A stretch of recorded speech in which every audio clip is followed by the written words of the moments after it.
Selamat siang Pak Dimas. Selamat siang Pak Hamdani, silakan duduk Pak. Ada yang bisa saya bantu? Ini saya dari Media Patriot, ingin wawancara Pak Dimas nih. Ini kebetulan lagi syuting di sinetron apa nih Pak? Putri untuk Pangeran Pak. Ditayangkan di? Ditayangkan di RCTI jam 18 ya Pak. Gitu. Itu nanti silakan kalau Bapak ingin menyaksikan. Pukul 18 ya Pak ya? Ya, pukul 18 ya. Nih, Pak, banyak sekali orang yang masuk ke redaksi. Itu Pak Dimas ini sebenarnya polisi beneran enggak sih? Saya katanya bukan lihat 100-200 kali dari zaman dulu tuh ada Pak Dimas.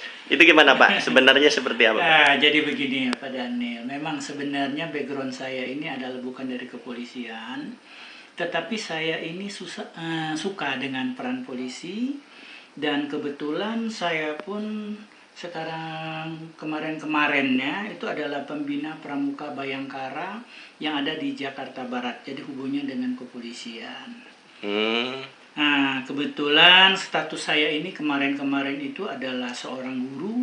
Jadi saya guru ini mulai tahun 81 itu saya sudah menjadi guru Pak. Guru SD, SMP, SMA? Guru SMP, guru SMA, dan terakhir saya 2017 itu sebagai guru SMK. Nah, kemudian saya berhentilah, saya tekunin dunia film seutuhnya. Waduh, pantesan orang itu beneran Pak atau slogan aja? Ada yang mengatakan katanya di mana siapapun siapapun sinetronnya Pak Dimas politronnya, itu emang slogan dari orang-orang apa memang pernah ada iklan itu Pak atau gimana Pak?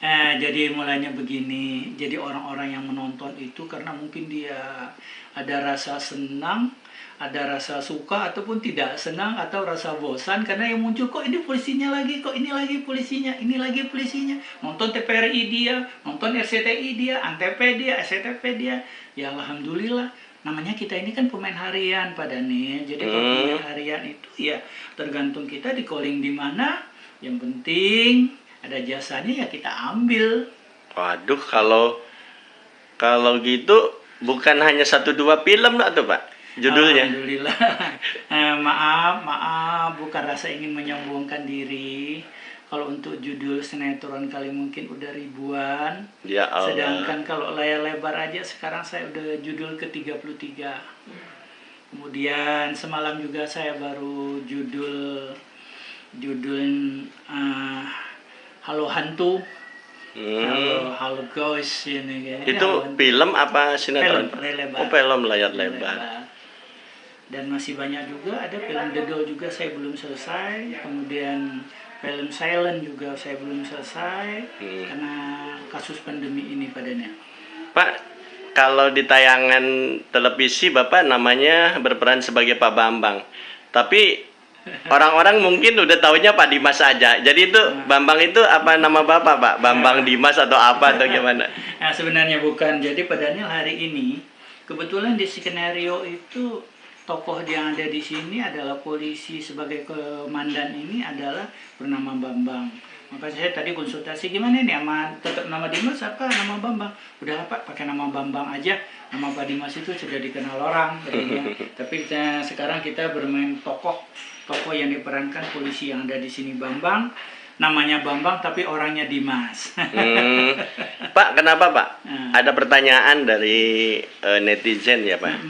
Itu kenapa kok polisi sinetron pakaiannya mirip banget dengan polisi? Apa memang karena menjaga nama baik atau gimana harus mirip ya Pak ya? Jadi nggak bacaannya polisi sinetron atau apa logonya gitu? Ya memang harus seperti itu, makanya jadi Pak Daniel ya. Kita ini kan adalah miniaturnya dari kepolisian. Jadi dari institusi-institusi kepolisian, makanya saya minta kepada teman-teman yang ada itu yang sebagai anggota Poltron atau polisi sinetron, ya, itu bawakanlah. Nah, silakan. Ya. Dilanjut Pak, Pak. Siap. Lagi syuting. Maaf Pak Daniel, ini ada telepon yang masuk, jadi dia harus menjawab dulu. Saya ulangi bahwa memang kita ini adalah miniaturnya dari kepolisian, yang artinya apa yang kita pakai ini adalah seragam benar-benar memang kepolisian. Jadi mau nggak mau kita pun membawakannya harus sesuai dengan institusi-institusi ataupun dengan prosedur-prosedur yang ada di kepolisian gitu loh Pak Daniel. Pak, saya sering bertemu Bapak atau Bapak bisa malahan kalau sutradara juga ada sebagian yang konsultasi tentang kepolisian dari Bapak. Kok Bapak istilahnya tahu persis sih Pak tentang prosedur terus standar operasionalnya. Emang apa Bapak bertanya ke polisi langsung apa memang mempelajari atau gimana Pak? Alhamdulillah, jadi saya rekan-rekan polisi itu adalah sebagai mitra saya atau teman saya untuk saya mencari sumber.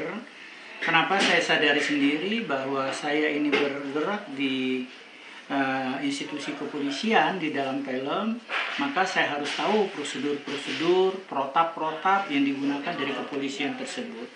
Sehingga nantinya saya bergerak di lapangan tidak terjadi singgungan ataupun bentur-benturan yang mengakibatkan jeleknya satu institusi gitu loh Pak Daniel. Oh gitu Pak. Iya. Terus kalau ada dari kepolisiannya sendiri Pak misalnya protes, kok itu ada yang pakaiannya asal aja Pak, salah terbalik seperti ini monogram atau apa. Nah itu Bapak ada upaya nggak Pak supaya ngingetin ke teman-teman Pak? Iya, jadi saya begini Pak Daniel. Kalau orang yang satu tim sama saya selalu sebelum kita masuk ke set, itu saya periksa dulu. Saya periksa bagaimana atribut-atributnya, mana yang kurang, dan saya akan selalu ingatkan, termasuk rambut. Saya ingatkan, oh polisi rambutnya gini, termasuk kumis, yang itu. Tetap akan saya ingatkan pada mereka, jangan sampai itu terjadi singgungan-singgungan dan suatu hal yang negatif nantinya di kepolisian. Sekalian Pak, Nah, saya iya. mau minta ilmu yang lainnya Pak. Seandainya memakai topi itu Pak, itu topi itu batasannya boleh nggak Pak di ruangan memakai topi atau hanya di lapangan atau seperti apa biar jelas gitu. Jadi begini, ini kan topi ini kan adalah pakaian. Pakaian pun kita harus bisa menyesuaikan di mana kita berada. Topi ini kan sebenarnya berada di lapangan, itu topi lapangan. Ini adalah topi perwira. Ini adalah perwira pertama, warnanya kuning. Kalau yang bintara itu adalah silver. Kalau yang nantinya dia ke perwira menengah hanya bedanya ada padi. Kalau dia nanti perwira tinggi ada padi dan kapas. Dan ini tanda-tandanya yang ada. Kemudian untuk pemakaian topi di ruangan secara logika aja. Logika sih ya. Masa kita dalam ruangan kita sendiri pakai topi sendiri. Dipakai topi, atau kita bocor. Kita masuk ke rumah sakit, misalnya kita ke dalam ruangan pasien, kita tetap pakai topi. Atau kita masuk ke rumah orang, misalnya dalam etika yang harus kita bawa. Jadi sebenarnya topi ini adalah memang khusus untuk berada di lapangan.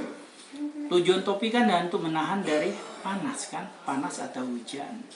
Nah itu yang ada. Jadi mungkin saya pun salah untuk menjelaskan itu, tapi kita cobalah belajar secara logika tentang bagaimana penggunaan topi tersebut. Topi di kepolisian yang saya tahu sih ada ini namanya field cap, ada yang pet dan ada yang baret. Ada beberapa macam lah topi polisi yang sekarang digunakan. Maaf Pak Dimas. Siap. Ini dari kru katanya Bapak mau syuting lagi. Jadi tapi Bapak bersedia ya nanti kalau dari Media Patriot ingin mewawancara lagi Pak, karena mungkin akan berkelanjutan terus Pak mewawancari Bapak tentang di perfilman terutama. Jadi bukan di polisi sinetron aja nih Pak. Oke siap Pak Dane, saya akan meluangkan waktu saya dengan senang hati. Kalau itu memang diminta, saya akan memberikan. Karena saya punya prinsip, ilmu itu semakin saya berikan sama orang, bukan berkurang ilmu saya, tetapi akan semakin bertambah. Pak, sebelumnya Ya. nama akun Bapak di YouTube-nya apa Pak? Nama akun saya itu adalah Dimas Polisi. Oh gitu. Yes. Berarti nanti teman-teman mungkin yang ini silahkan Pak menganjurkan supaya buat subscribe ke ininya akun Bapak Akun Pak. saya. Terima kasih sekali kalau teman-teman punya keinginan untuk subscribe-nya. Ya. Ada juga nanti Bapak kan masuk di ini Pak dari Media Patriot. Oke, siap. Subscribe supaya subscribe Media Patriot juga. Siap. Oke. Makasih Pak Dimas. Sama-sama.